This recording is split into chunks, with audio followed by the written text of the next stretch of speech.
I want to talk about suicide and why they're made fun of for a minute, because I was just thinking about it, and obviously, suicide is frowned upon in just in general, right? But murder is too, but there's a difference. Suicides, two things. Suicides are usually forgotten, but they're also can typically be made fun of, you know. But murder, those are not forgotten. Those will be remembered for a very long time, and while they're shunned and frowned upon, sure, there also is some approval, some praise, from certain people whatsoever, you know. But the point is, they're not usually made fun of. Like, what I'm trying to say is, they're not usually made fun of and demeaned like people who commit suicide are. They're just not. And I was just thinking about it, and there's also this moral dilemma. Like, you shouldn't kill yourself, but if you're planning on committing murder suicide, just kill yourself. And I'm like, okay, so it was wrong for them to want to kill themselves, but now if they want to kill other people too, no, yeah, okay, now you can kill yourself. And I'm like, what? Like, these moralizers, they can't even see the flaw in their own fucking argument. They can't, or in their own statements, they can't even see the flaw in that. Morality tells you suicide is bad, but when it comes to other people, then you don't matter anymore. Now it's fine. Like, and it doesn't make sense. It just doesn't make sense. It's like people who are like, okay, I only kill bad guys. That still makes you a killer. You think that you're some hero or something, but you're just as, quote, bad as them. You're no different. And I'm not throwing shade on Dexter or anything. It's a good show, but Dexter's just such a moralizer. Like, him as a character, of course, Harry's Code, but like, I only like that show really for like the cinematography, the violence, and that's really it. It had a good plot too, good storyline, but Dexter as a character, he's just a moralizer. That's why I preferred Brian, his brother, over Dexter in general. Because Brian was actually telling the truth. Like, you think that you're some hero or something, you're not. You don't need a reason to kill anybody. You know this, but you're just deluding yourselves. You're just deluding yourself to make it for you to make yourself think that what you're doing, to make yourself feel good about yourself. That's basically what it is. It's just to make him feel good about himself for what he's doing. But you don't need morality to make you feel that way. You don't. You don't need to delude yourself to feel that way. All you need to do is just accept who you are. It doesn't matter if you feel good or not. Well, the only reason he and Dexter knew the only reason he didn't feel good about him having urges to kill in the first place was because society shunned it. It was because of morality in the first place. And so Harry, making Dexter his little orphan son puppet, decided to put a coat on him with that doctor or whatever, and make him only kill, quote, bad people or people who just don't fit societal norms. Basically, it's just, I don't know, extermination by cultural standards, which is sounds so fucking ridiculous. Extermination by culture standards. How about we just exterminate culture? How about we just exterminate mankind so that culture can be exterminated, so all your problems can be exterminated? But no, we can't do that. That's not life affirming. You can't do that. You can't kill yourself. That doesn't affirm the point that life is valuable. You can't do that. That doesn't progress that doesn't lead to the progression of the human race. You can't do that. No, you can't do that. Culturists say, moralizers say, you can't do that. No, I just can't do this anymore. I need a way out. I'll find a way out one day, I know, but I need to find a way out soon because I just can't deal with this anymore. Sometimes I think to myself, maybe I could, but I've definitely had those thoughts like I could be a mass killer if I wanted to. If I truly wanted to, but that takes so much effort. I mean, it does, but it doesn't at the same time. It doesn't take that much effort, but I'm just holding off because, like, just because, really. But to anyone, like, I just want to say, like, in my own mind, I'm just like, I definitely could pull one off if I truly wanted to, and I won't feel a thing. I really couldn't give a shit. I really won't care. I really would not care. I really wouldn't care. And it's like, if I really was so desperate for fame and attention, I could, or just attention in general, or for infamy, I could do it. But I'm not. I don't really need to do it. I'm more concerned of just dying in general. I'm dying either way, though. That's 100% though. 100%. Whether I do it or not, I don't really care. I'm dying regardless. That's the point. That's the root point. I'm dying regardless.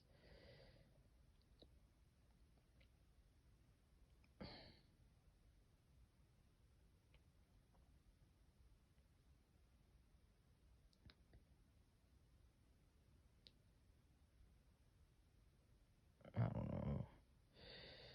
I could go on and on about the usual things and just repeat myself, but I don't know.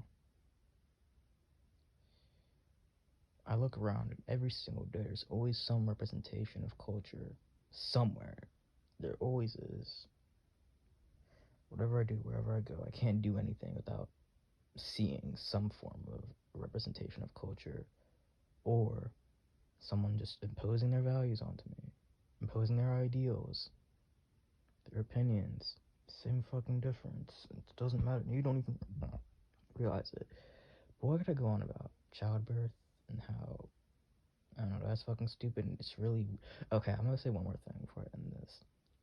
I said this a lot before in my other videos, but you know, people who claim to be anti-rape yet they advocate for life, they advocate for culture, they're pro-childbirth, which is really fucking strange because you claim to be anti-rape but you're essentially not at that point.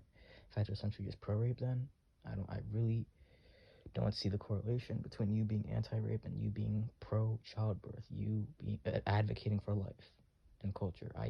You're literally advocating for the system that perpetuates rape. You literally do. You literally are. It's so asinine. It's so funny to me. It's not funny because it's not actually comical, but it's so weird.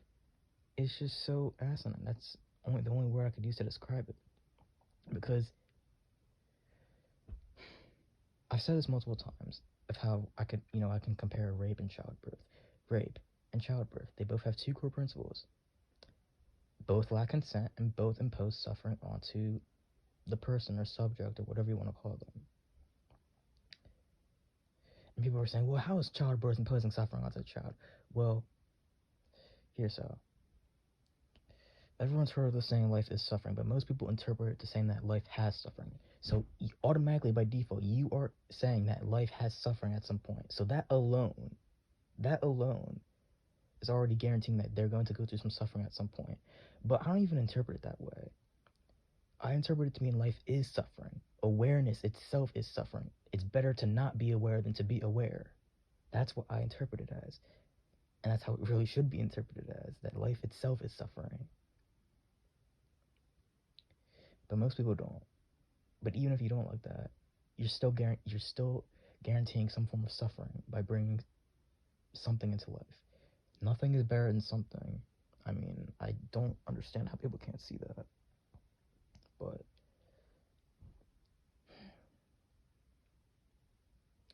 so yeah, that's how I, compare the two. But yet again, you claim you're anti-rape, right? But you advocate for life. You advocate for culture, the system that literally perpetuates rape. It's so okay, we can break this down by saying what causes rape. Some people could say, I don't know, sexual starvation and fucking men. And that leads them to be more sexually violent and then, XYZ. But in a world where culture doesn't exist, let's say that, or even in just a primitive world, yes, you would generally think that there is more violence, right? But is there more rapes? Do the sexually starved men even live out like that? Like live for long or are in large quantities? No. The sexually starved men don't live. There aren't that many, and the ones that do exist, they die out over time. But when you add culture to the equation, culture encourages procreation, obviously. And of course, basic biology and just primal instincts encourage procreation, right? But culture does it to a different extent by saying you have to do this because life is inherently valuable. We need to have we need to expand the progression of the human race and values and standards and all this and that. We need to have a family. Family is just coercion. Family coercion. Really funny. Family is just coercion. Coercion.